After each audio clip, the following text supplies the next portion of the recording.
Tú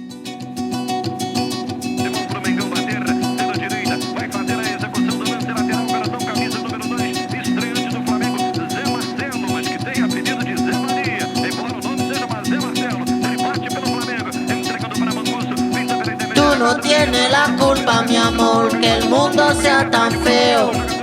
Tú no tienes la culpa, mi amor, de tanto tiroteo. Va por la calle llorando, lágrimas de oro. Va por la calle brotando, lágrimas de oro. Tú no tienes la culpa, mi amor, de tanto cachondeo.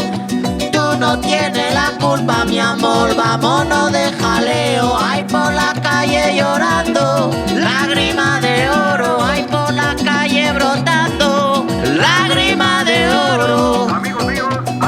Llegó el cancodrilo y super chango, toda la vaina de Maracaibo. En este mundo hay mucha confusión, suenan los tambores de la rebelión.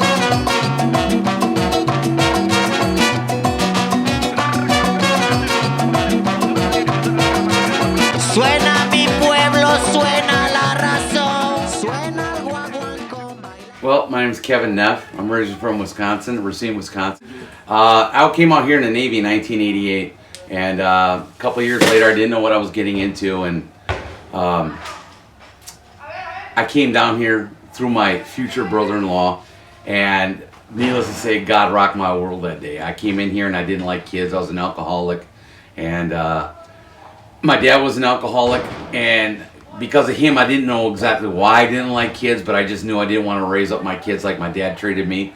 And I come in here, and the kids are coming out of nowhere. I didn't understand a lick of Spanish, and they started telling me, hey, we love you, Jesus loves you, and I didn't really know what to expect, and I was like, wow, I never experienced anything like that before in my life. The parents take off to the U.S. and they're looking for a better life, and they leave your kids here. We've had one girl who's since grown up, and she's started her own family. Matter of fact, not long ago, last year, she was walking across in San Isidro, and her sister were in front. She was behind, and they just kept going through the turnstiles, and she was like starting at one of the answers, and they left her behind, and she couldn't say anything to protect her parents, her mom and her sister, and they just walked out and they never looked back.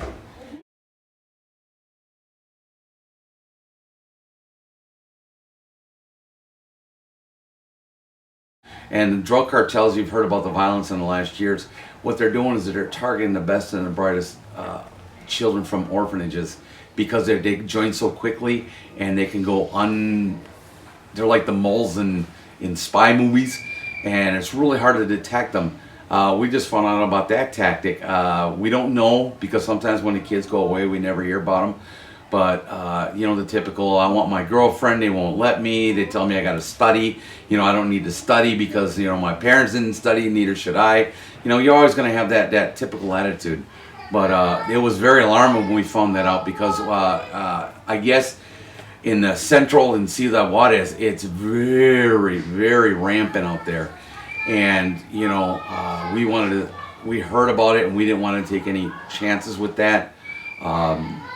We started doing our investigations, and we found out that they did start accepting homeschool. Inside this building where we're going to go right now, we're trying to build our kitchen, our brand new kitchen, and our brand new dining room.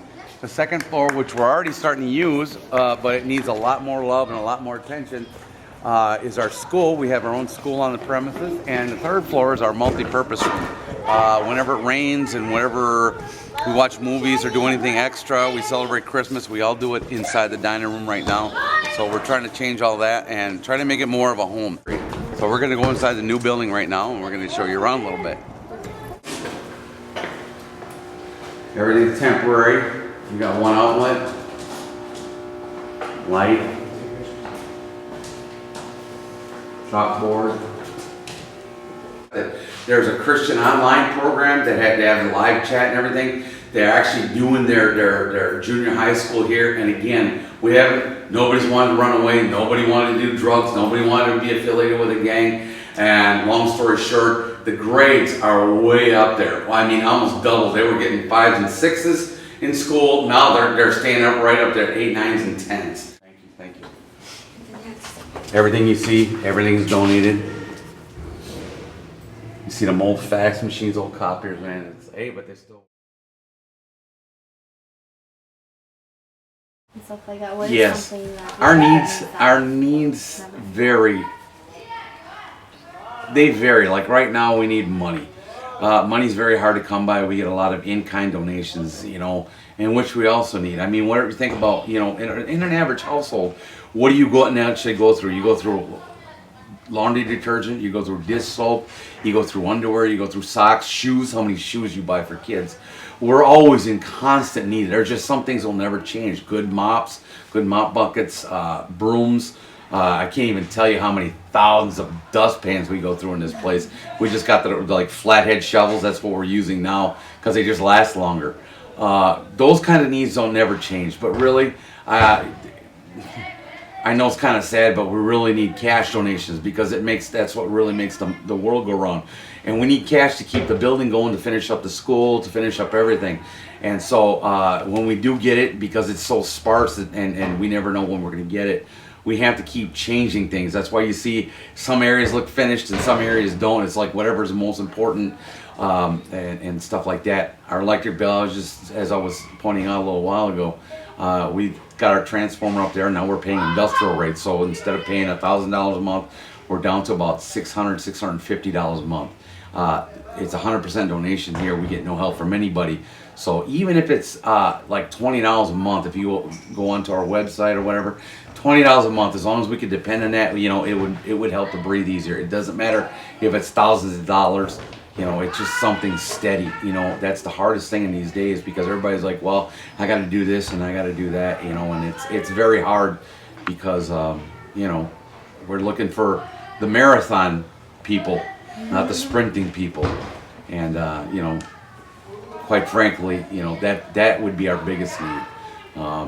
Tennis shoes, clean, brand new underwears. We go through a lot of towels. Vehicles are always another thing that we're kind of going through and stuff like that. And mostly people's time. We talk about people's time, their treasure, and their talents. If you got a talent and you want to come down in the afternoon and you want to bless the orphanage, taking care of vehicles. If you're a mechanic and you want to change the oil and to do tune-ups on them and just do an overall, 50-point check or 20-point check, that's something that we also need. Right. Right. Government doesn't help us for anything. No government. No government. At all whatsoever. Nothing. Even though they're the owners of the kids, they're the ones that are really the owners of the kids because they're government kids. They just dictate policy and they don't help us with anything. Well, we're working on that right now. It's going to be anywhere from $250,000 to $300,000 to finish up the building. You can come down here. We're down here almost all the time, and you can actually see where the money's going to. It's not you donate it in the front door and we're selling it out the back at the black market or whatever. You can actually see where they're going, and that's one of the things that a lot of people throughout the years they've always looked at us and they're like, how can it be donations? Well, because it's going to the kids.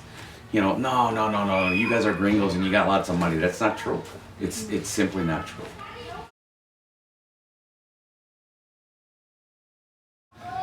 We can't change the world, but we can start doing it one life at a time. And again, our beliefs are to, like you guys enjoying your families. There's nothing more important than family. When you get sick, and we've experienced that a lot this year, our own brothers walked away from us, and where's your friends? There was not one of their friends visiting in the hospital. It was their family. And hopefully we can create that same environment.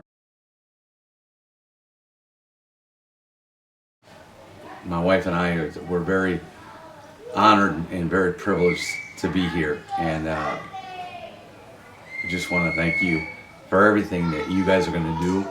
And it's not just a one-time thing, it's going to be an all-time thing in order to keep the memory alive. Again, it all come back to family, so Thank you guys. Thank you guys very Thank you. much.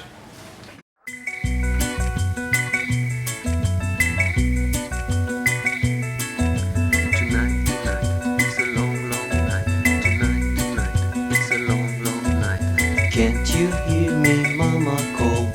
Can't you hear me crawling? Can't you hear me, mama call? Can't you hear me trying? Can't you hear me when I call? I'm a long way from sight. Tonight, tonight, it's a long, long night. Tonight, tonight, it's a long, long night. Can't you see me, baby, fly? Can't you see me falling? Can't you hear me when I call? Can't you see me fall?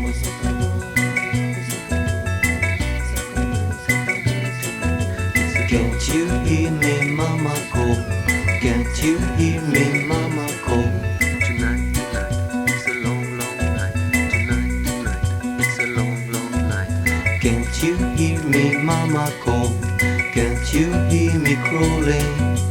Can't you hear me when I call? Can't you see me fall? Can't you hear